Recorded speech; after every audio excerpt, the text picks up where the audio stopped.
40ஆம் ஆண்டு கம்பன் விழாவின் 3ஆம் நாள் நிகழ்வில் நீதியரசர் மு. இஸ்மாயில் அரங்கம். இந்த அரங்கம் முதலில் பாங்கரி அரங்கமாகவும் அடுத்து மிகச் சிறந்ததொரு இயல் உரையை கீழாம்பூர் சங்கர சுப்பிரமணியம் ஐயா அவர்கள் ஆற்றிருக்கிறார்கள். அதன் பிறகு செவிக்கினிய கவியரங்கம் நடைபெற இருக்கின்றது. இறை வணக்கம் வழங்க வருகிறார் செல்வன் கலைமகன் அவர்கள். கலைமகன் அவர்களை பற்றிய ஒரு சிறிய குறிப்பு. செல்வன் கலைமகன் சென்னை பல்கலைக்கழகத்தில் முதுகலை இசைத்துறை மாணவனாக 1ஆம் ஆண்டு பயின்று வருகிறார். பாரம்பரியமிக்க ஒரு இசை குடும்பத்தை சார்ந்தவர் செல்வன் கலைமகன் என்று சொன்னால் அது மிகையாகாது. வணக்கத்திற்குரியவும் போற்றுதற்குரியவருமான கலைமாமணி ஐயா திரு கவிஞர் சுப்பு ஆறுமுகம் அவர்களுடைய குடும்பத்தை சார்ந்த பேரனார் இவர்.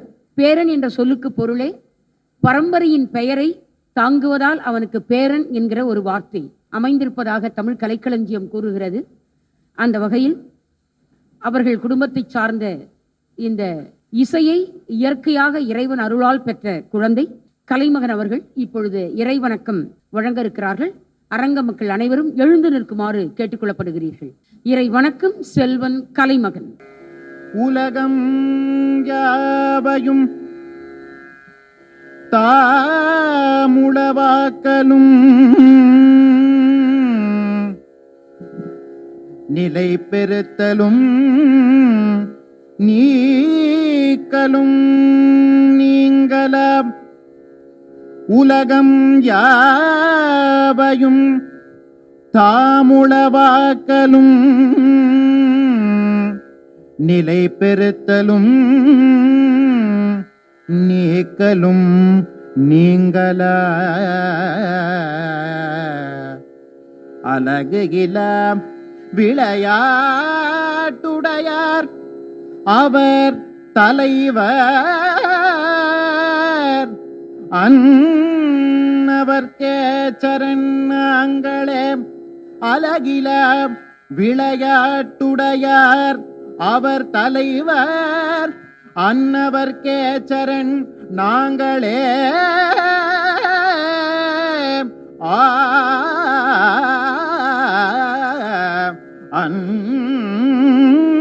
அன்னவர்க்கே சரண் நாங்களே.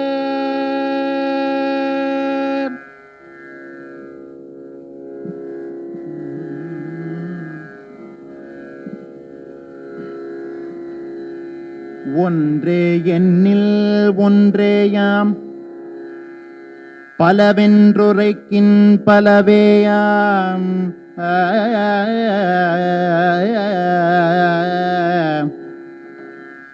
ஒன்றே எண்ணில் ஒன்றேயாம் பலவென்றுரைக்கின் பலவேயாம்.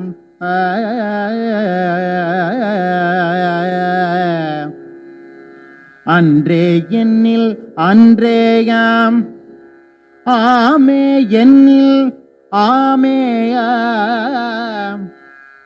இன்றே எண்ணில் இன்றேயாம் உளதென்றுரைக்கின் உளதேயாம். இன்றே எண்ணில் இன்றேயாம் உளதென்றுரைக்கின் உளதேயாம். நன்றே நம்பி குடி வாழ்க்கை நமக்கிங்கென்னோ பிழைப்பம்மா.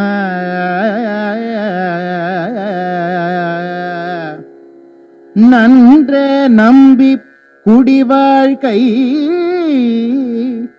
நமக்கிங்கென்னோ பிழைப்பம்மா.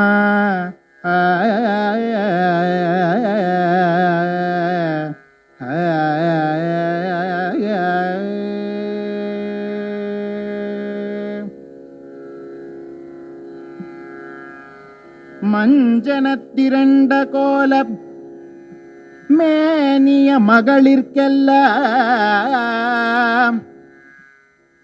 நஞ்சனத்தகைய ஆகி நளிர் இரும்பனிக்கு தேம்ப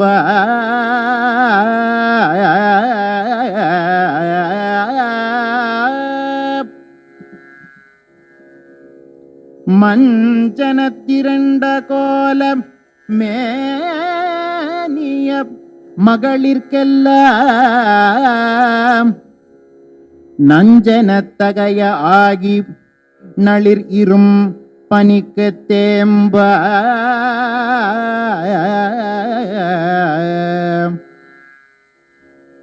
கஞ்சமுத்து அலர்ந்த செய்ய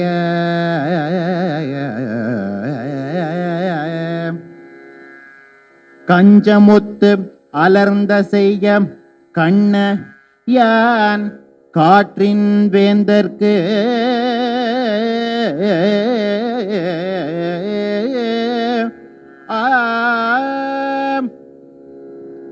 அஞ்சனை வயிற்றில் வந்தேன் நாமமும் அனுமன் என்பேன்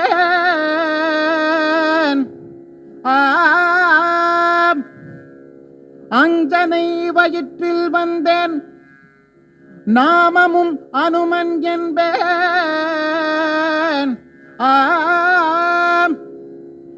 யான் காற்றின் வேந்தற்கு அஞ்சனை வயிற்றில் வந்தேன்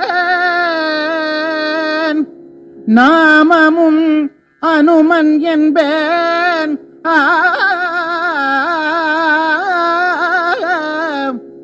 அஞ்சனை வயிற்றில் வந்தேன் நாமமும் அனுமன் என்பேன்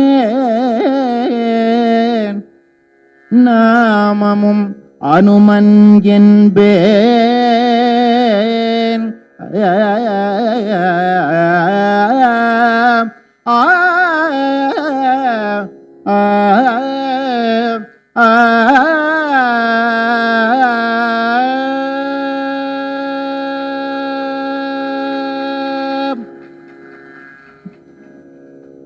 காமம் யாவையும் தருவதும்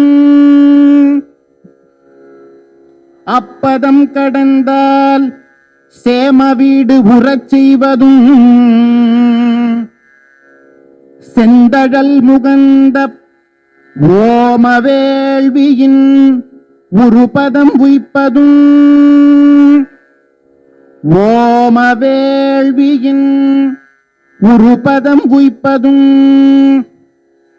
ஒருவன் நாமம் அன்னது கேள் ஒருவன் நாமம் அன்னது கேள்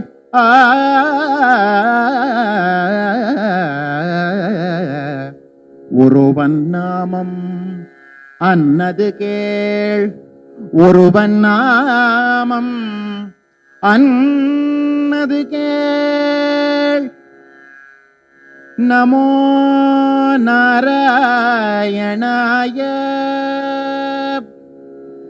நமோ நாராயணாய நமோ நாராயணாய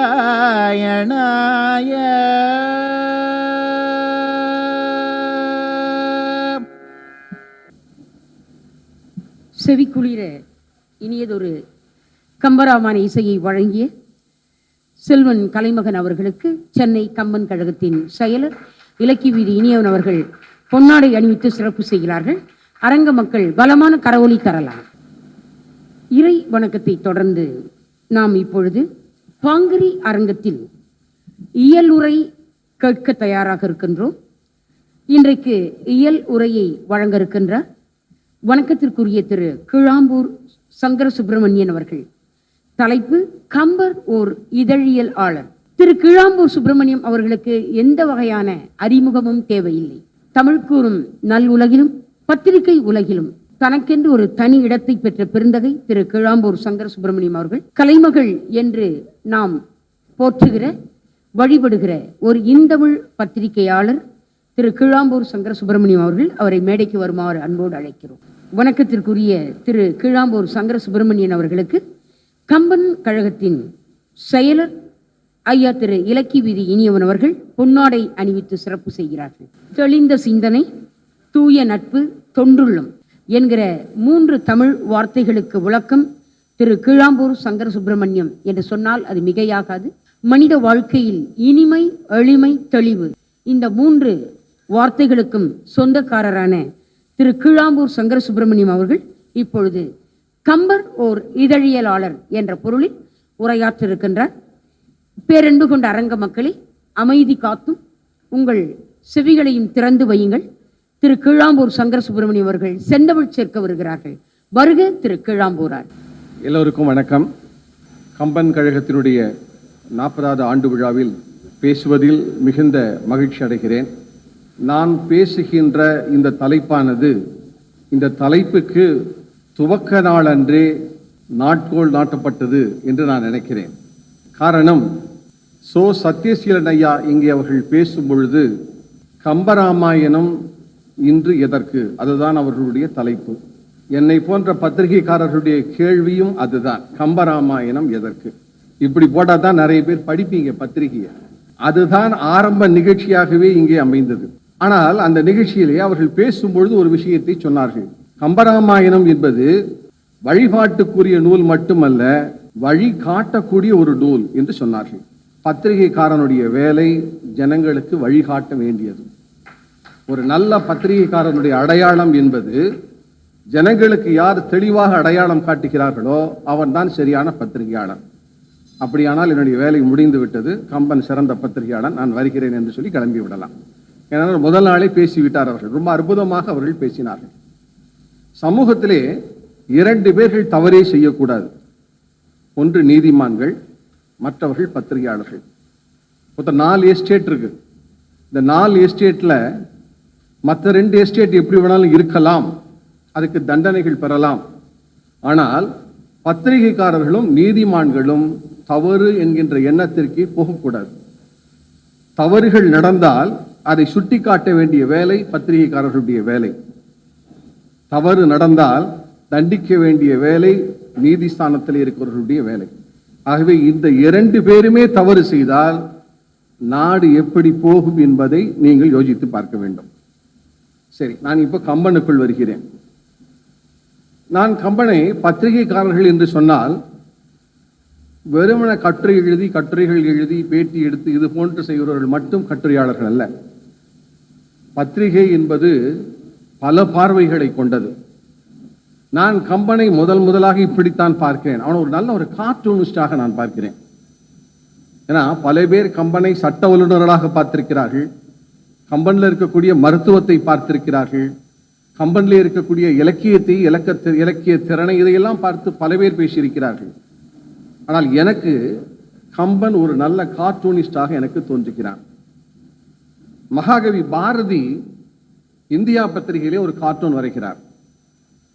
அந்த கார்ட்டூன் தமிழ் பத்திரிகை உலகிற்கு அநேகமாக அதுதான் முதல் கார்ட்டூனாகவே இருக்கும். கார்ட்டூன் என்கின்ற ஒரு சித்தாந்தத்தை தமிழ் பத்திரிகை உலகிற்கு பாரதி தான் அறிமுகப்படுத்துகிறான். ஒரு பசுமாடு பக்கத்திலே ஒரு கன்றுக்குட்டி தன்று நிற்கிறது. ஒருவன் பாலை கறக்கிறான். பசுமாட்டிலே இருக்கக்கூடிய பாலை ஒருவன் கறக்கிறான். அந்த பசுமாட்டிலே இருக்கக்கூடிய பால் என்பது இந்திய தேசத்தினுடைய வளம். அந்த மாடை கறக்கிறவன் பிரிட்டிஷ்காரன். பால் கிடைக்காமல் ஏங்கிக் கொண்டிருப்பது அந்த கன்றுக்குட்டி ஓரத்தில். இதுதான் கார்ட்டூன். பாரதி வரைந்த கார்ட்டூன் இதுதான். பாரதி வரைந்த கார்ட்டூன். இதிலே எல்லா செய்திகளையுமே ஒரு பத்திரிகையில கவிதையால் சொல்ல முடியாத விஷயத்தை, கட்டுரையால் சொல்ல முடியாத விஷயத்தை, பேட்டியால் சொல்ல முடியாத ஒரு விஷயத்தை சின்ன ஒரு கார்ட்டூனால் சொல்லிவிடலாம். பாரதி இதைத்தான் செய்தான்.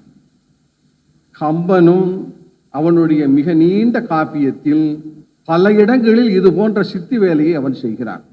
அப்படி அவன் செய்கின்ற ஒரு இடம் குகனும் ராமனும் சந்திக்கின்ற ஒரு இடம். ராமனை பார்ப்பதற்கு பல முனிவர்கள் வந்திருக்கிறார்கள். அந்த வந்த முனிவர்கள் எல்லோரும் ராமனுடைய அழகை பார்த்து மயங்கி போகிறார்கள். அல்லது தங்களுக்கு அடுத்த சுகம் வேண்டும், பிறவியினுடைய அடுத்த சுகம் வேண்டும் என்று எண்ணி அந்த முனிவர்கள் எல்லாரும் ராமனை எண்ணி எண்ணி வேக்கிறார்கள். அப்படித்தான் கம்பன் சொல்லும் பொழுது சொல்லுகிறான். ஆனால் இந்த எண்ணம் எதுவுமே இல்லை. குகனை பொறுத்தவரையில் இந்த எண்ணம் அவனுக்கு எதுவுமே இல்லை. அவன் பார்க்க வருகிறான். அவன் பார்க்க வரும் பொழுது மற்றவர்கள் பார்க்க வருவதற்கும் இவன் பார்க்க வருவதற்கும் வித்தியாசம் இருக்கிறது என்பதை லக்ஷ்மணன் வாயிலாக கம்பன் சொல்லுகிறான். தாயினும் நன்னாள், தாயை விட இவன் சிறந்தவன் என்று அவன் சொல்லுகிறான்.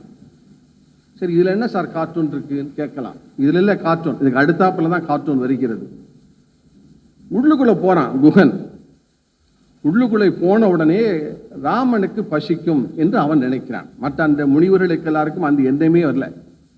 ராமனுக்கு பசிக்கும் என்று இவன் எண்ணி கையில மீனையும் தேனையும் எடுத்து கொண்டு போய் அவன்கிட்ட கொண்டு போய் கொடுக்கிறான். இதுதான் சார் கார்ட்டூன். ஏன் என்று சொன்னால், மீன் என்பது பூமிக்கு கீழே கடல்ல கிடைக்கக்கூடிய ஒரு வஸ்து, தேன் என்பது மலையினுடைய உச்சியிலே கிடைக்கக்கூடிய ஒரு வஸ்து. ராமன் என்பவன் அப்படியும் இருப்பான், இப்படி இருப்பவர்களையும் காப்பான் என்பதை குகன் இப்படி சொல்லுவதாக கம்பன் சுட்டுகிறான். இதுதான் கார்ட்டூன். கார்ட்டூன் என்பது நாம் நினைத்து பார்க்கும் பொழுது அதை எப்படி நாம் அதை பார்க்கிறோம், எப்படி அதை நாம் புரிந்து கொள்கிறோம் என்கின்ற வகையிலே தான் கார்ட்டூனுடைய திறமை இருக்கிறது.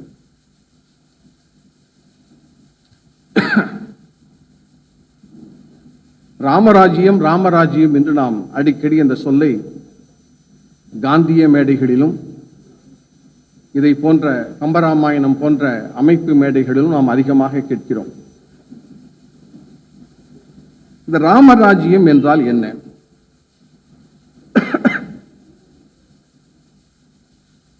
ராஜாஜி தமிழ்நாட்டுக்கு முதலமைச்சராகிறார். தமிழ்நாட்டுக்கு ராஜாஜி முதலமைச்சர் ஆனவுடன் தமிழக அரசு அவருக்கு ஒரு காரை வழங்குகிறது. அந்த காரோட நம்பர் 0001. இதுதான் அந்த காரோடைய நம்பர். அந்த காலத்தில் MDTன்னு போட்டிருப்பாங்க. இந்த காரை ராஜாஜிக்கு வழங்குகிறது தமிழக அரசு. அப்பெல்லாம் முதலமைச்சர் போனார்னா அவருக்கு பின்னாடி 10 கார் 20 கார் 25 கார்லாம் போகாது. ராஜாஜி கிளம்பி அந்த கார்ல கிளம்பி பெங்களூர்ல இருந்து வரக்கூடிய அவருடைய உறவினர் ஒருவரை அழைப்பதற்காக சென்ட்ரல் ஸ்டேஷனுக்கு போகிறார். இந்த கார்ல போகிறார். அரசாங்கம் வழங்கி இந்த கார்ல செல்கிறார். முன்பக்கத்தில் அவருடைய செக்ரட்டரி SVS உட்கார்ந்து கொண்டிருக்கிறார். காரானது மவுண்ட் ரோட்ல கிளம்பி சிம்சன் பக்கத்தில் திரும்புற இடத்துல ஒரு போலீஸ்காரர் விசில் அடிச்சு அந்த காரை நிறுத்தி விடுகிறார். ஏன் அந்த போலீஸ்காரர் அப்படி செய்தார் என்று கேட்டால், MTT 1000 இருக்கணும். யாரோ ஒருத்தன் பிளேட்டை மாத்தி போட்டு ஓட்டுறான். 0001 சொல்லி யாரோ ஒருத்தன் பிளேட் மாத்தி போட்டு ஓட்டுறான். அதனால நம்ம அவனை பிடிச்சிடணும் அப்படிங்கிற எண்ணத்தில் அந்த போலீஸ்காரர் காரை நிறுத்தி விடுகிறார். கார் நிற்கிறது. நின்ன உடனே ஃப்ரெண்ட்ல இருந்து SVS இறக்கி என்னப்பான்னு கேட்கிறார். இல்லை கார் நம்பர் அப்படிங்கிறார் போலீஸ்காரர். இல்லை இதுக்கு முதலமைச்சருக்கு கொடுத்துருக்கிற காரு, பின்னாடி யார் உட்காந்துருக்கா பாரு என்கிறார் முன்னாடி இருக்கிற செக்ரட்டரி. ராஜாஜி கதவை திறந்து பார்க்கிறார். பார்த்த உடனே அவனுக்கு தெரிஞ்சு போச்சு ராஜாஜி உட்கார்ந்து கொண்டிருக்கிறான்னு பயந்து போறான். உடனே அவன் கையெல்லாம் கூப்பிட்டு நீங்கள் போயிட்டு வாங்கன்னு அனுப்பிச்சிடுறான். ராஜாஜியும் பதட்டப்படாமல், ஏன்னா அந்த போலீஸ்காரன் பதட்டத்தை விட ராஜாஜிக்கு கூட அப்போ பதட்டம் இல்லை. ஏன்னா இது ஏன் பதட்டம் இல்லைன்னு பின்னாடி சொல்லிக்கிறேன். அவரும் கிளம்பி போகிறார் ஸ்டேஷனுக்கு. போயிட்டு வந்திருக்கக்கூடிய விருந்தினரை அழைத்து கொண்டு வீட்டுக்கு போகிறார். 8:30 மணி ஆகிறது வீட்டுக்கு. போன உடனே அப்பொழுது அவருக்கு பதற்றம் ஏற்படுகிறது. யார் அந்த போலீஸ்காரன் என்று தேடணும்னு நினைக்கிறார் ராஜாஜி. அவர் நினைச்சா அன்னைக்கு யாரு தமிழ்நாடு போலீஸ் டிபார்ட்மெண்ட்ல பெரிய உயர் அதிகாரியாக இருக்கிறாரோ அவருக்கு டெலிபோன் போட்டு யாருப்பா அந்த ஆளுன்னு கேட்டிருக்கலாம். ஆனா ராஜாஜி அப்படி செய்யலை. அவர் என்ன செய்கிறார், தினமணி பத்திரிகை ஆபீஸுக்கு அங்கே இருக்கக்கூடிய ஆசிரியர் திரு AN சிவராமன் அவர்களுக்கு தொலைபேசியிலே அழைக்கிறார். அழைச்சு, உங்க ஆபீஸ்ல AG வெங்கடாச்சாரின்னு சொல்லி ஒரு ஆள் இருக்காரு, அவருக்கு போலீஸ் டிபார்ட்மெண்ட்ல தெரியாத ஆளே கிடையாது அவருக்கு, எனக்கு அவரை வச்சு நீங்கள் ஒரு உதவி பண்ண வேண்டும் என்று அவர் கேட்கிறார். சிவராமனுக்கு என்ன உங்களுக்கு நான் ஒன்ன உதவி பண்ண போறேன் என்று இவர் திருப்பி கேட்கிறார் அவர்கிட்ட பதிலா. இல்லை இன்னைக்கு இது மாதிரி ஒரு சம்பவம் நடந்தது, ஒரு போலீஸ்காரன் மறைச்சான், நான் செஞ்சேன்னா கலோபுரம் ஆயிரம் நான் கேட்டேன்னா, அதனால் நீங்கள் என்ன பண்ணுங்க, அந்த போலீஸ்காரன் யார் என்ன ஏதுங்கிறத விசாரிச்சு முடிஞ்சுதான் நாளைக்கு என்னுடைய சேம்பருக்கு அனுப்புங்க என்று சொல்லிக்கிறார் ராஜாஜி. இவர் உடனே AG வெங்கடாச்சாரி அனுப்பிச்சு அவர் ஆளை போய் பார்த்து கடைசியில் நம்ம யார் யாரெல்லாம் பீட்டில் இருந்தாங்க என்ன இருந்தாங்கலாம் கண்டுபிடிச்சு போலீஸ்காரனை தேடிடுறாங்க. அடுத்த நாள் காலம்புற 11 மணிக்கு அந்த போலீஸ்காரர் கோட்டைக்கு போகிறார் முதலமைச்சரை பார்ப்பதற்காக. முதலமைச்சரை போய் பார்க்கிறார். பார்த்த உடனே ராஜாஜி அவரை ரொம்ப வாஞ்சியோடு வரவேற்கிறார். வரவேற்று, நீங்க நேற்றுக்கு செஞ்ச காரியம் ரொம்ப நல்ல காரியம். ஏன்னு கேட்டீங்கன்னா, என்னுடைய டிபார்ட்மெண்ட்ல எனக்கு இப்படி ஒரு கார் வந்து போலீஸ் துறையில் கொடுத்துருக்காங்கன்னு தெரிஞ்சதுன்னா அது ஒரு சுற்றறிக்கை அனுப்பிச்சிருக்கணும். இப்போ உங்கள் போலீஸ் டிபார்ட்மெண்ட்ல இருக்கக்கூடிய அதிகாரிகளுக்கெல்லாம் உளவுத்துறைக்காவது சொல்லியிருக்கணும், இப்படி ஒரு காரில் வராரியான்னு சொல்லிவிட்டு. எதுவுமே நடக்கலை. உங்களுக்கு என்ன வேலையோ இதை மாதிரி ஒரு தப்பிதமாக ஒரு கார் வந்தால் மறைக்க வேண்டியது உங்களுடைய வேலை. அந்த வேலையை தான் நீங்கள் செஞ்சிருக்கீங்க. ராமராஜ்யம் என்று ஒன்று இருந்தால் அந்த நாட்டில் இப்படி தாயா இருக்கும். உடக்க நான் எழுதின சக்கரவர்த்தி திருமகன் புஸ்தகத்தை தரேன்னு சொல்லி எடுத்து அவர் கையில் கொடுத்தாராம். இதுதான் ராமராஜ்யம். ராமராஜ்யம் என்பது ஒரு போலீஸ்காரன் சாதாரண கான்ஸ்டபிள்கிட்ட கூட இப்படிப்பட்ட ஒரு ராஜ்யம் நடக்கிறது என்கின்ற எண்ணம் இருக்க வேண்டும். வெறுமனே பேசியல ராமராஜ்யம் இல்லை. ராமராஜ்யம் என்பது சாதாரணமாக இருக்கக்கூடிய கடைநிலை ஊழியர்கிட்ட கூட, இந்த தேசத்துல இப்பவும் அப்படி இருக்கு, இல்லைன்னு நினைக்காதீங்க. லஞ்சமோ லாவண்யமோ எல்லா இடத்துலையும் இருப்பதாக நாம் நினைக்கிறோம், அது தவறு. இந்த காலத்திலையும் எனக்கே ஒரு தனிப்பட்ட ஒரு சம்பவம் நடைபெற்றது. டாக்டர் அப்துல் கலாம் அவர்களை ஒரு நிகழ்ச்சிக்காக நான் அழைத்திருந்தேன். ஒரு 500 மாணவர்களை சார் வந்து பேசணும். பொதுவாக கலாம் சாரை பொறுத்தவரையில் காலேஜில் பேசுகிறார் அல்லது பெரிய நிறுவனங்களில் பேசுகிறார். நான் அவர்கிட்ட பார்க்கும்பொழுது கேட்டுக்கொண்டேன், சார் நீங்கள் அதெல்லாம் போய் பேசுகிறீங்க, சாதாரண ஏழை மாணவர்கள் நான் ஒரு 500 பேரை தேர்வு செய்கிறேன் தமிழ்நாட்டில், நாங்கள் ஒரு அமைப்பு வச்சுருக்கோம், அந்த அமைப்பில் நீங்கள் வந்து பேசுவீங்களான்னு கேட்டேன். சரி வருகிறேன் என்று சொன்னார் கலாம். பாரதிய வித்யா பவனில் அந்த நிகழ்ச்சியை நாங்கள் ஏற்பாடு செய்திருந்தோம். அந்த நிகழ்ச்சிக்கு கலாம் அவர்கள் வந்திருந்தார்கள். காலம்பர 11 மணிக்கு எங்கள்கிட்ட ஹாலை வாங்கிட்டாங்க. ஒரு 15 போலீஸ் அதிகாரிகள் அந்த காலை பாதுகாப்பதற்காக வந்திருந்தார்கள். நான் அவங்கள்ட்ட போய் கேட்டேன், ஐயா உங்களுக்கெல்லாம் பசிக்குமே, நான் சாப்பாட்டுக்கு ஏற்ற மாதிரி கற்பகம் ஹோட்டல் இருக்கு, அங்கே நான் ஏற்பாடு பண்ணிக்கிறேன் என்று அவர்களிடம் நான் சொன்னேன். இல்லை அதெல்லாம் வேண்டாம்னாரு முதல்ல போலீஸ் அதிகாரி. அப்புறம் நான் ரொம்ப கெஞ்சி கேட்டுக்கொண்டதற்கு பிறகு, சரி நீங்கள் படம்லாம் கொடுக்காதீங்க, டோக்கனாக வாங்கி கொடுத்துருங்க, நான் ரவுண்ட் ரவுண்டாக போய் அனுப்புகிறேன்னு சொன்னார். நான் ஒரு 15 டோக்கன் அவர் கையில் வாங்கி கொடுத்தேன். கலாம் சார் வந்தார், 2 மணிக்கு வந்தார், 3 மணிக்கு நிகழ்ச்சி முடிஞ்சது. திரும்பி கிளம்பி கலாம் சார் போனதுக்கு பிறகு அந்த போலீஸ் அதிகாரி என்னை பார்க்க வந்தார். 6 பேர் தான் சார் சாப்பிட்ருக்கோம், மிச்சம் எங்கிட்ட வந்து 6-7 டோக்கன் இருக்கு, இது உங்கள்கிட்ட திருப்பி கொடுத்துறேன்னு கொடுத்துட்டு போயிட்டார். அவர் ஏன் அப்படி கொடுத்துட்டு போனார்னா, கலாம் யோகியமாக இருப்பதினால் அந்த போலீஸ் அதிகாரியும் யோகியமாக இருக்கிறார். இதுதான் இன்னைக்கு இருக்கிற நிலைமையும். நம்ம தலை எப்படி இருக்கோ அப்படித்தான் கீழே இருக்கக்கூடியவர்களும் இருப்பார்கள். அந்த எண்ணம் இருந்தது என்று சொன்னால் ராமராஜ்யம் வந்துவிடும். இங்க கல்லாது நிற்பார் பிறர் இன்மையில், வல்லாரும் இல்லை அவை வல்லர் அல்லாரும் இல்லை. இந்த பாட்டு உங்களுக்கு எல்லாருக்கும் தெரிஞ்ச பாட்டு தான். அப்படி ராமராஜ்யம் எப்படி இருக்கிறது என்பதை ரொம்ப பிரமாதமாக அவருடைய கோசலை நாட்டில் எப்படி இருந்தது என்பதை கம்பன் சுட்டும் பொழுது எப்படிப்பட்ட ஒரு நிலைமை இருந்தால் அந்த ராமராஜ்யம் உருவாகும். ஏன்னா பின்னாடி தான் ராமன் ராஜ்யத்தெல்லாம் ஆழப்போகிறான். ஆனாலுமே கூட அப்படி அவன் செய்கிறான் என்று சொன்னால் அதுதான் ஒரு பத்திரிகைக்காரனுடைய வேலை. அந்த பத்திரிகையினுடைய வேலை என்பது பின்னாடி வரக்கூடிய விஷயத்தை கூட அந்த இடத்திற்கு போய் அதை சரிப்படுத்தி செய்ய வேண்டியதான் ஒரு பத்திரிகையினுடைய வேலையாக இருக்கும். ராமனுக்கு முடிசூட்டு விழா என்று தீர்மானமாகிறது. ஏன்னா பத்திரிகைக்காரர்களை பொறுத்த வரையில் அவர்கள் நடுநிலைமையோடு இருக்க வேண்டும். இந்த நடுநிலைமை என்பது நாம் எழுதக்கூடிய எழுத்திலும் இருக்க வேண்டும். ஒரு தெரிந்த கதையாக கூட இருக்கலாம். அந்த தெரிந்த கதைக்கு நாம் பல உவமைகளை உவமானங்களை நாம் சொல்லுவோம். அந்த உவமைகளை உவமானங்களை சொல்லும் பொழுது கூட என்னிடத்திலே ஒரு பத்திரிகைத்தனம் இருந்தது என்று சொன்னால், ஒரு கவிஞருக்கும் பத்திரிகையாளருக்கும் என்ன வித்தியாசம் என்று கேட்டால், கற்பனையிலே அதிக விஷயத்தை அவர்கள் பேசுவார்கள். ஆனால் பத்திரிகையோடு சிந்திக்கின்ற கவிஞன் அதிலே அந்த சிந்தனையிலே கூட அந்த உவமையிலே கூட அது பொருந்தாத உவமையாக இருந்தாலுமே கூட அதிலே ஒரு நடுநிலைமை தன்மையை அவன் வைத்திருப்பான். கம்பன் அதைத்தான் வைத்திருந்தான் என்று நான் நினைக்கிறேன். என்னை பொறுத்த வரையில கம்பன்ட்ட ஒரு பத்திரிகை தன்மை இருந்ததுனால அவனால் அப்படி சிந்திக்க முடிந்தது என்று நான் நினைக்கிறேன். கதை எல்லாருக்கும் உங்களுக்கு தெரிஞ்ச கதை. ஏன்னா கதைக்குள்ளேயும் அதிக பாட்டுக்குள்ளேயும் நான் போகல. ஏன்னா அது போனேன்னா நேரம் வந்து ரொம்ப அதிகமாகிவிடும்.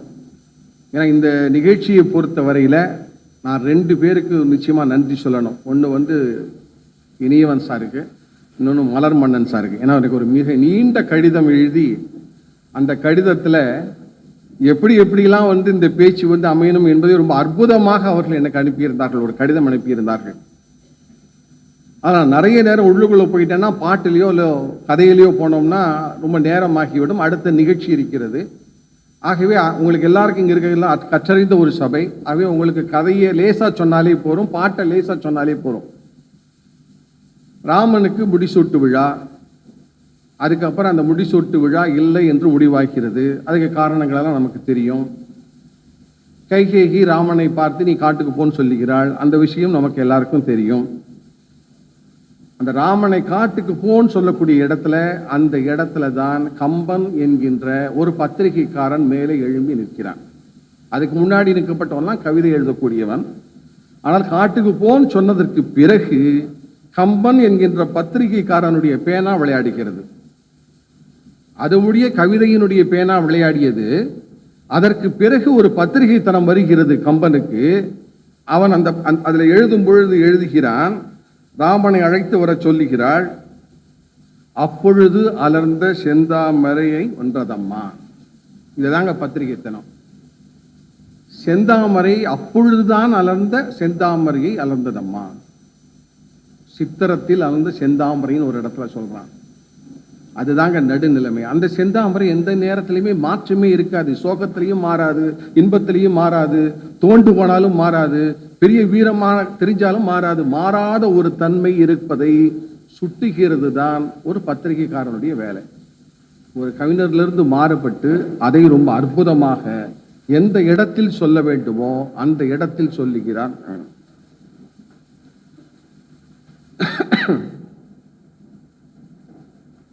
ஒரு பத்திரிகைக்காரருக்கு சமூகத்தின் மீது ஒரு அக்கறை இருக்க வேண்டும். சமூகத்தின் மீது அக்கறை இருக்கக்கூடியவர் தான் ஒரு சிறந்த பத்திரிகைக்காரனாக இருக்க முடியும். கம்பராமாயணத்தை பொறுத்தவரையில் வால்மீகத்திலிருந்து அதை தழுவி எழுதப்பட்ட ஒரு காப்பியம். ஆனால் வால்மீகி அப்படியே இவன் ஏற்றுக்கொள்ளலை. சில இடங்களிலே கம்பன் மாறுபடுகிறான். அதையெல்லாம் நம்ம தாக்கு சுப்பிரமணியம் சார்லேருந்து, ராமச்சந்திரன் சார்லேருந்து இங்கே வந்திருக்கக்கூடிய பல அறிஞர் பெருமக்கள் பல இடங்களில் நீங்கள் சொல்லியிருக்கீங்க. ஆனால் நான் எங்கே பார்க்கிறேன் என்று கேட்டால்,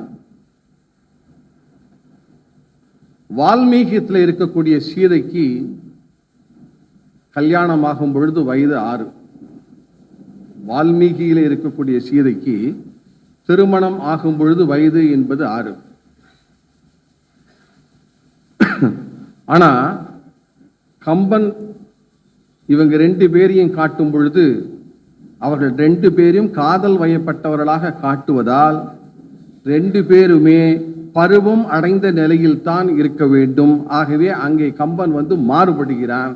இயற்கை என்பதும் அதுதான். சின்ன வயசுல பால்ய விவாகம் செய்யக்கூடாது என்கின்ற எண்ணம் கம்பனுக்கு இருந்த ஒரு காரணத்தினால்தான், அந்த சமூக ஆர்வலராக அவன் இருந்த காரணத்தினால்தான் பால்ய விவாகமாக இவனுடைய திருமணத்தை காட்டாமல் வயது வந்தவர்களுக்கு உரிய திருமணமாக அது இருக்கட்டும் என்று காப்பியத்திலே செய்திருக்கிறான். இதுதான் பத்திரிகைத்தனம் என்று நான் நினைக்கிறேன்.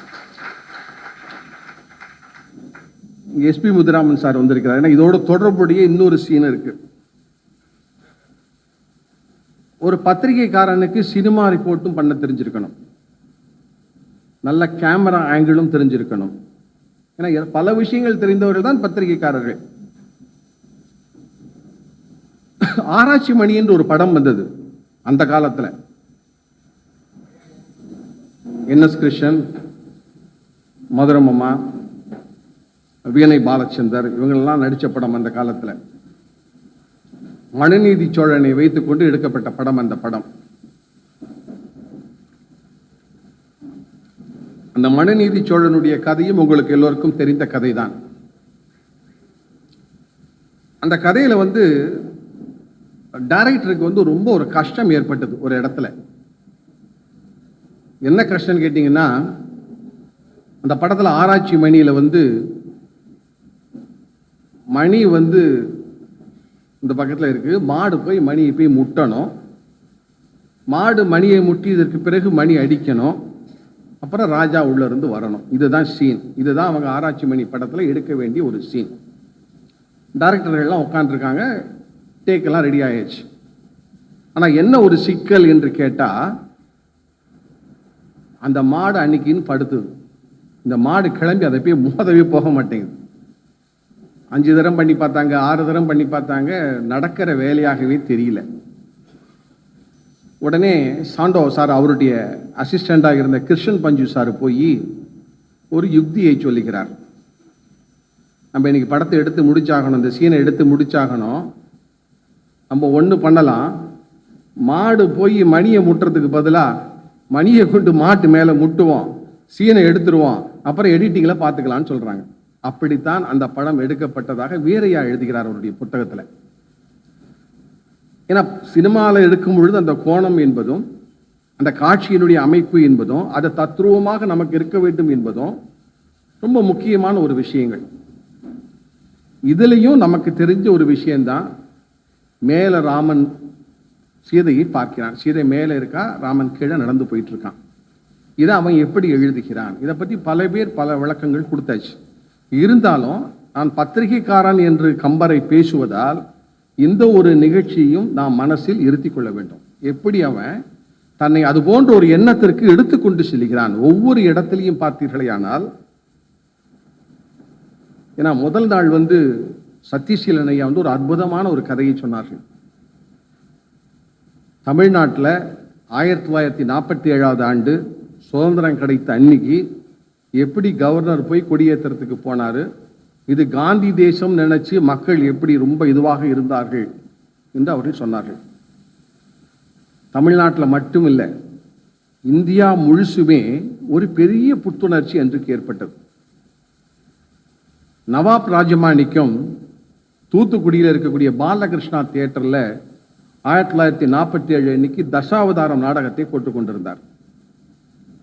அந்த நாடகத்தில் கரெக்டாக 11:30 மணிக்கு நாடகத்தை நிறுத்தி 11:45 12 மணி முடிய ஒரு அம்மாவுக்கு கருப்பு சேலையை கட்டி அவங்களுக்கு வந்து கையில் விலங்க மாட்டி அதுக்கு பலவிதமான அன்றைய காலகட்டத்தில் கிடைச்ச ஒரு லைட் யுத்தியெல்லாம் பயன்படுத்தி, சுழல் லைட் ஊத்தியெல்லாம் பயன்படுத்தி ஒரு 15 நிமிஷம் அப்படியே இருந்தாங்க அந்த அம்மா.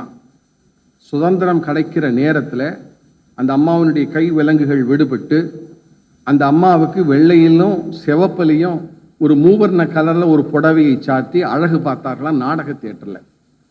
அதுதான் இந்த நாட்டினுடைய சுதந்திரம். நாடகத்தில் கூட ஒரு மிகப்பெரிய ஒரு தெளிவாக இருந்தது.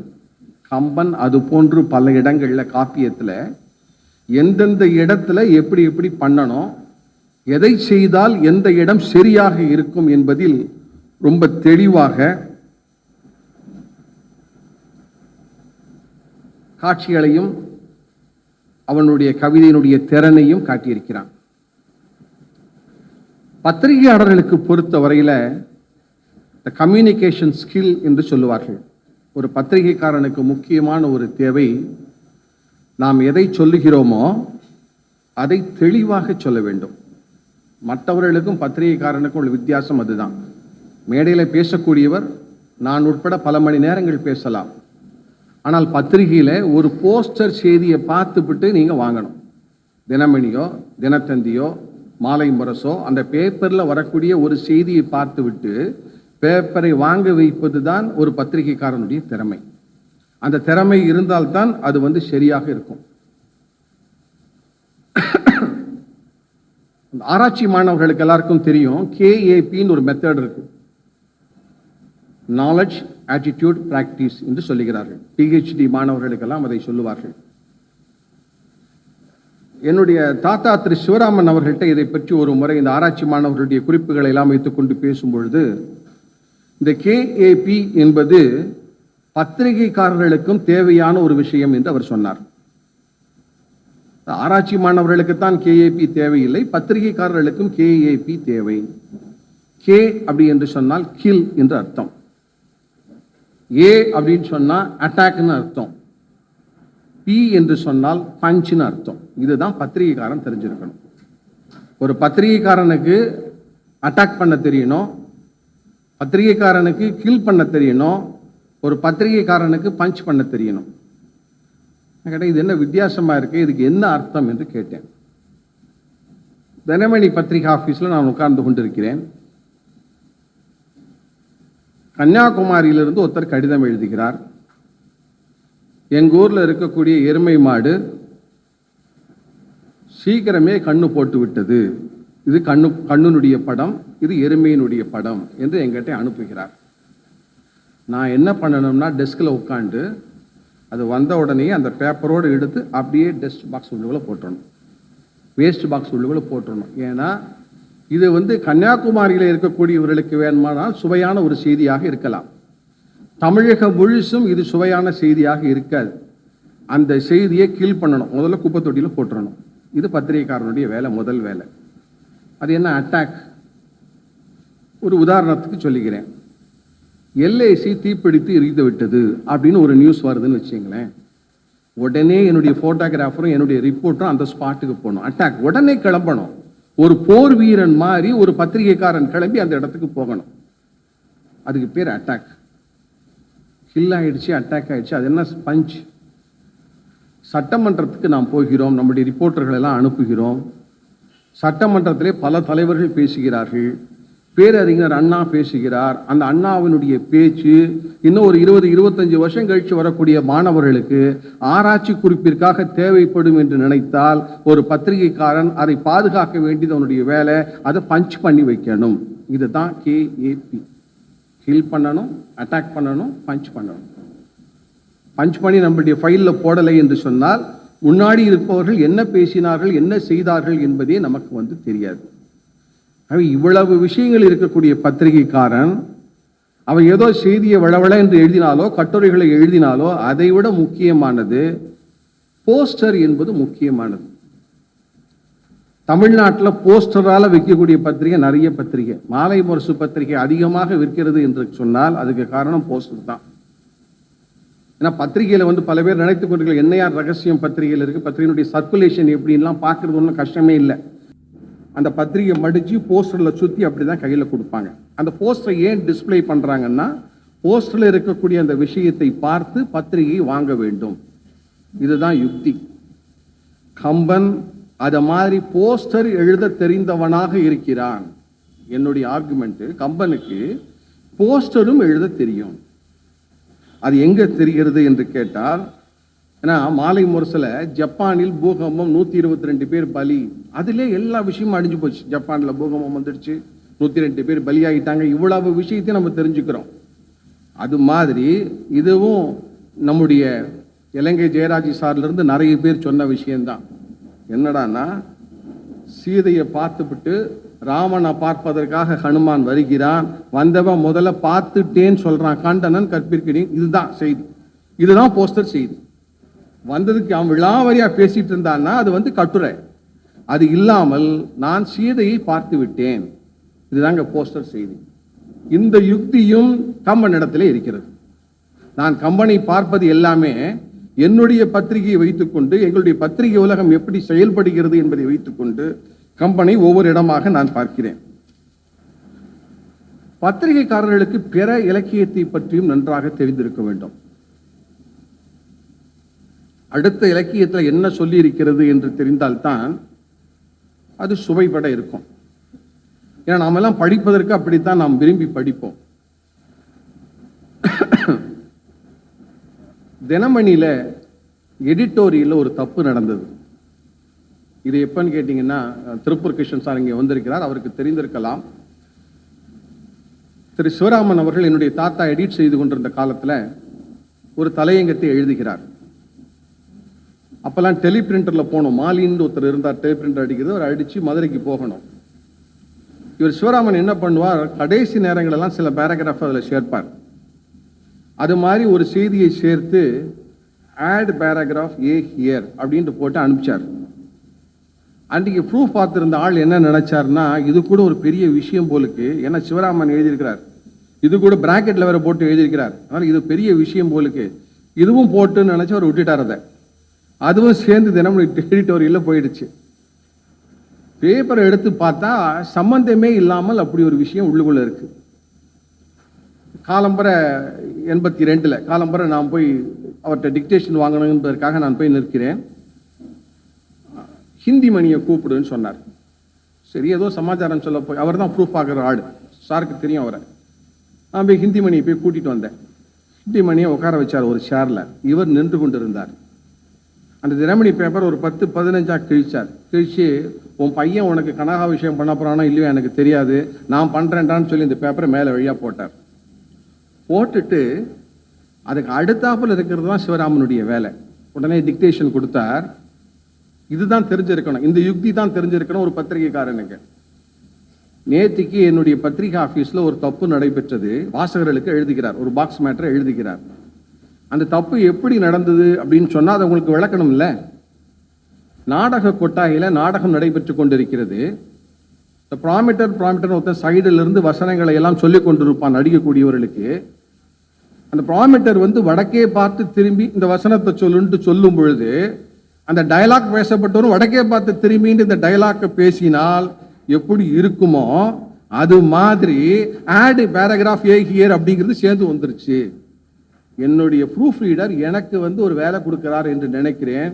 வாசகர்களே, ஆங்கில நாடகங்கள் எப்படி இருக்கும், வெஸ்ட் பெங்கால் நாடகம் எப்படி இருக்கும், கேரள நாடகம் எப்படி இருக்கும், இதையெல்லாம் பற்றி நான் ஒரு கட்டுரை எழுத வேண்டும் என்பதற்கு உத்தரவிட முடியாது என்பதனால் இப்படி ஒரு வேலையை என்னுடைய பிழை திருத்துவர் செய்து விட்டார் என்று நினைக்கிறேன் என்று சொல்லி சமாளிக்கிறார் சிவராமன். இதுதான் பத்திரிகைத்தனம். நாம் பத்திரிகையில சில நேரங்களில் சில விஷயங்கள் நடைபெற்று விடும். அதையெல்லாம் எப்படி கோர்த்து வாங்குகிறோம் என்பதுதான் முக்கியமான ஒரு செய்தி. சில நேரங்களில் மிகப்பெரிய விஷயங்களை எல்லாம் நாம் எடுத்துக்கொண்டு அதை எப்படி உள்ளுக்குள்ள போய் புகுத்துகிறோம். கிரேக்க லிட்ரேச்சர்ல ஹெலனை தூக்கிட்டு போறான்.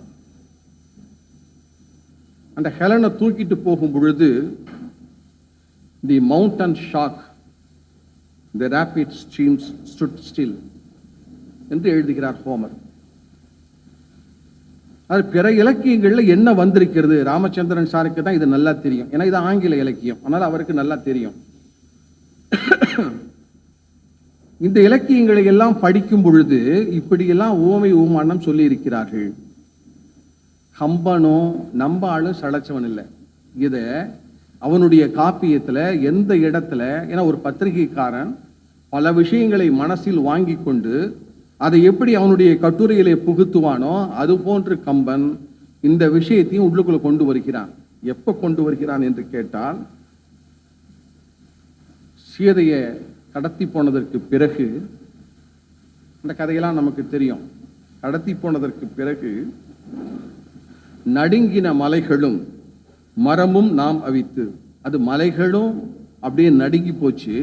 அவனு இதே உதாரணங்களை எல்லாம் கையாளுகிறான். வால்மீகி என்ன பண்ணுகிறார், துளசி என்ன பண்ணுகிறார், இதையெல்லாம் அவர்கள் செய்கின்ற மாதிரி பல பிற இலக்கியங்களில் என்ன நடந்திருக்கிறது, இதையெல்லாம் உள்வாங்கி கொண்டு அதை வைத்து கொண்டு ஒருவன் இலக்கியம் பண்ணுகிறான் என்று சொன்னால் அவனை வெறும்ன கவிஞரா மட்டும் நம்ம மதிச்சா போராது.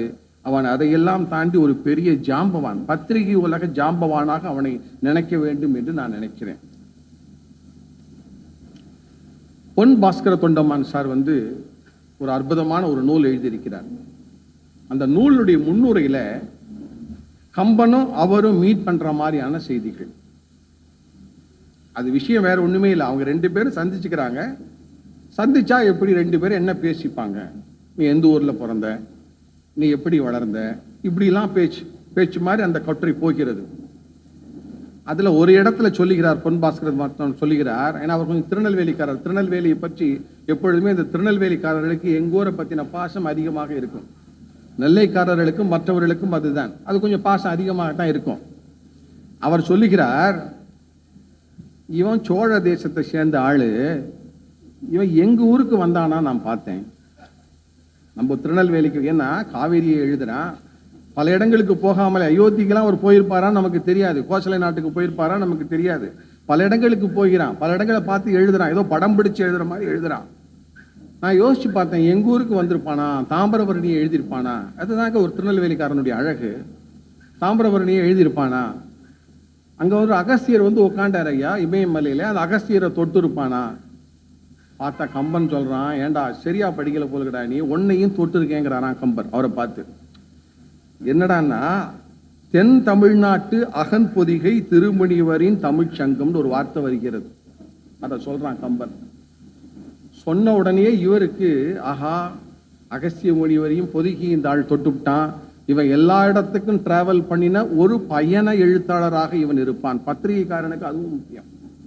வெறுமன கட்டுரைகள் மட்டும் எழுதினா போறாது, பல இடங்களுக்கு போய் அந்த இடங்களில் என்னென்னலாம் நடைபெற்றிருக்கிறது என்பது பதிவு செய்ய வேண்டியதும் ஒரு பத்திரிகைக்காரனுடைய வேலை. அந்த வேலையும் அவன் செய்திருக்கிறான்.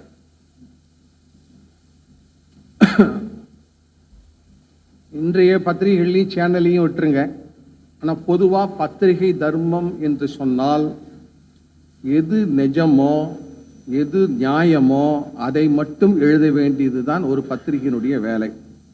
மறுபடியும் சொல்லுகிறேன், இன்றைய பத்திரிகையும் சேனல்களையும் விட்டுவிடுங்கள்.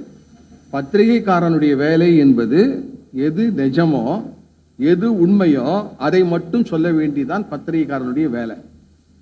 இந்த வேலையை காப்பியத்தில் கம்பன் சொல்லியிருக்கிறான். ஆனால் பத்திரிகைக்காரர்களாகிய நாங்கள் பல இடங்களில் தவறு செய்கிறோம். எந்த இடத்துலன்னு கேட்டிங்கன்னா, இப்போ சீனாவுக்கும் இந்தியாவுக்கும் எல்லை பிரச்சனை வருகிறது என்று வைத்துக் கொள்ளுங்கள், வந்து இருக்கு. இப்போ அதை எழுதும் பொழுது நாங்கள் எழுதுகிறோம், சைனா எல்லையை தாண்டி விட்டார்கள், அருணாச்சல பிரதேசத்தில் பல இடங்களிலிருந்து அவர்கள் கபலீகரம் செய்து விட்டார்கள், லக்ஷ்மண் கோடு என்றெல்லாம் பேசுகிறோம். நம்ம பாரத நாட்டினுடைய பிரதம மந்திரி வாஜ்பாய் கூட அதை பேசினார். நாம் லக்ஷ்மண் கோடு என்றெல்லாம் நாம் பேசுகிறோம். ஆனால் இவர்கள் எந்த கோட்டை பற்றியும் கவலைப்படாமல் கோட்டை தாண்டுகிறார்கள் என்று பத்திரிகைக்காரர்கள் எழுதுகிறோம். ஆனால் கம்பன்லையும் சரி வால்மீகியிலையும் சரி லக்ஷ்மணன் கோடு கீச்சியதாக கதையே இல்லை. நீங்கள் ராமாயணத்தில் வால்மீகி பார்த்தாலும் சரி கம்பனை பார்த்தாலும் சரி, ஏன்னா கோடு கீச்சினா தானே சார் கம்பன் எழுத முடியும். நம்ம பத்திரிகைக்காரனுக்காக சௌரியம் பண்ணி அவன் ஒரு காரியத்தை பண்ண முடியாத. நிஜத்தை எது உண்மையோ அந்த உண்மையை பதிவு செய்ய ஆசைப்பட்ட ஒரு மாபெரும் மனிதன் கம்பன். அதனால தான் அவன் அந்த லக்ஷ்மணன் கோடு பக்கத்திலேயே போகலை. அப்படி ஒன்று இருந்தால் தானே எழுத முடியும், இல்லாத ஒரு விஷயத்தை அவனால் எப்படி எழுத முடியும்? கடைசியாக ஒரு விஷயத்துக்கு வருகிறேன். இவ்வளவு காணும் விஷயங்கள் இருக்கக்கூடிய ஒரு ஆளுக்கு, அதாவது ஒரு பெரிய பத்திரிகையாளர் என்று சொன்னால் அவர் சட்டமன்றத்துக்கு போயிருக்கணும், சட்டமன்றத்தில் போய் ரிப்போர்ட் செஞ்சிருக்கணும், சட்டமன்றத்தில் நம்மளுடைய குறிப்பில் நம்மளுடைய பேச்சு ஏறி இருக்கணும், அதையெல்லாம் அவர்கள் தொகுத்திருக்கணும். அப்படிலாம் தொகுத்தவர்கள் தான் சிறந்த பத்திரிகையாளர்களாக கருதப்படுவார்கள். பெரிய பத்திரிகை ஆசிரியர்கள் கூட, அது ஏஜி வெங்கடாச்சரியாக இருக்கலாம், ஏஎன் சிவராமனாக இருக்கலாம், ஹிந்து கஸ்தூரியாக இருக்கலாம், யாராக இருந்தாலும் ஒரு நாளாவது சட்டமன்றத்துக்கு உள்ளுக்குள்ள போயிட்டு வெளில வந்திருப்பாங்க. அப்படி போனா தான் ஒரு பத்திரிகையாளனுடைய மிகப்பெரிய கௌரவம் என்பது, யார் ஆட்சி செய்கிறார்களோ ஆட்சியாளர்கள் எப்படி இருக்கிறார்கள் என்பதை பார்த்து விட்டு வர வேண்டியது ஒரு பத்திரிகையாளனுடைய வேலை. இதை செய்யாத மிகப்பெரிய பத்திரிகையாளர்கள் யாருமே இருக்க மாட்டார்கள். கம்பன் அந்த வேலையும் செய்கிறான். தமிழ்நாடு சட்டமன்றத்திற்குள் கம்பன் நுழைந்திருக்கிறான். டிகேசியின் வாயிலாக, கருத்திருமன் வாயிலாக. நம்மளுடைய சட்டமன்றத்து உள்ளுக்குள்ள கம்பன் டிகேசி வாயிலாகவும் உள்ளுக்குள்ள போயிருக்கான். 1927 1928 பிரிட்டிஷ்காரர்களுடைய காலத்தில் இங்கு இருந்த சட்டமன்றத்தினுடைய மேலவையினுடைய உறுப்பினராக டிகேசி ஐயா அவர்கள் இருந்தார்கள். டிகேசி ஐயா அவர்கள் மேலவையில் இருந்த காலகட்டத்தில் அப்போ மெட்ராஸ் பிரசிடென்சி நம்ம கையில் ஆந்திராவும் இருந்தது, கர்நாடகாவும் இருந்தது, கேரளாவும் இருந்தது. ஆந்திராவை சேர்ந்த ஒரு எம்எல்சி உள்ளுக்குள்ள நுழையும் பொழுதெல்லாம் கங்கை கரையுடையோன் இரு கரையுடையோன்னு கூப்பிடுவாரான் டிகேசியை பார்த்து. கம்பன் லாபியில கூட வந்திருக்கான், சட்டமன்றத்தினுடைய லாபியில கூட கம்பனை பற்றிய பேச்சு இருந்திருக்கு. அதோடு மட்டுமில்ல, உள்ளுக்குள்ள ஒரு பெரிய விவாதம் ஒன்று வரும் பொழுது கருத்திருமன் சார் கருத்திருமன் எதிர்க்கட்சி தலைவராக இருந்த பொழுதும் சரி, ஆளும் கட்சியாக இருந்த பொழுதும் சரி, அவர்கள் மேற்கோளை காட்டும் பொழுதெல்லாம் கம்பனிலிருந்து சில மேற்கோளை சட்டமன்றத்திலே அவர்கள் காட்டியிருக்கிறார்கள். காமராஜை பற்றி ஒரு இடத்துல ரொம்ப பெருசா சொல்ல வேண்டிய ஒரு இடத்துல எப்படி ஹனுமனை பத்தி இந்த வார்த்தையை பார்த்தாலே உங்களுக்கு புரிந்துவிடும். நீதியில் நின்றீர், வாய்மை அமைந்தீர், நினைவாலும் நலம் பேணாது வளர்ந்தீர், ஊழி கடந்தீர், உலகினும் ஆதி அயன்தானே என யாரும் அறைகின்றீர். ஹனுமாரை பார்த்து சொல்லக்கூடிய இந்த வார்த்தைகளை கம்பன் ஒரு கேரக்டர் மூலமாக இதை பிரயோகம் செய்கிறார். இதை கருத்தரமன் சார் சட்டமன்றத்தில் பேசி, இது மாதிரி எங்களுடைய தலைவர் காமராஜ் இருக்கிறார், அதை கம்பனை சட்டமன்றத்துக்கு கூட்டிட்டு போய் அந்த சட்டமன்றத்தில் அவருடைய தலைவர் எப்படி இருக்கிறார் என்பதை சொல்வதற்காக கம்பனை அவர்கள் துணைக்கு அழைக்கிறார்கள். ஆகவே சட்டமன்றத்து உள்ளுக்குள்ளும் போகக்கூடிய ஒரு மனிதனாக தன்னுடைய காப்பியத்தை ஒருவன் படைத்திருக்கிறான் என்று சொன்னால், அந்த காப்பியத்தில் முழுக்க ஆரம்பத்திலிருந்து கடைசி முடிய, இன்னும் சொல்ல போனா ராத்திரி ரவுண்ட் அப் கூட இருக்கு. உங்களுக்கு இன்னும் சொல்ல போனா நீங்க கம்பராமாயணத்தை உள்ளுக்குள்ள தேடி பார்த்தீங்களா, நான் இப்படி ஒவ்வொன்றா பேசிட்டு போனா நேரம் போயிடும், அது கூட உள்ளுக்குள்ள இருக்கு. ஏன்னா இலங்கை நகரை ஹனுமான் சுத்தும் பொழுது ராத்திரிக்கு எப்படியா அது இருந்ததுன்னு சொல்றான். அதான் ஏன் ராத்திரி ரவுண்ட் அப் புதுசாக அவங்க எழுதுறாங்க. அதை முதல்ல கண்டுபிடிச்சு சொன்னதே நம்மளால தான் இருப்பான், அது நமக்கு தெரியல.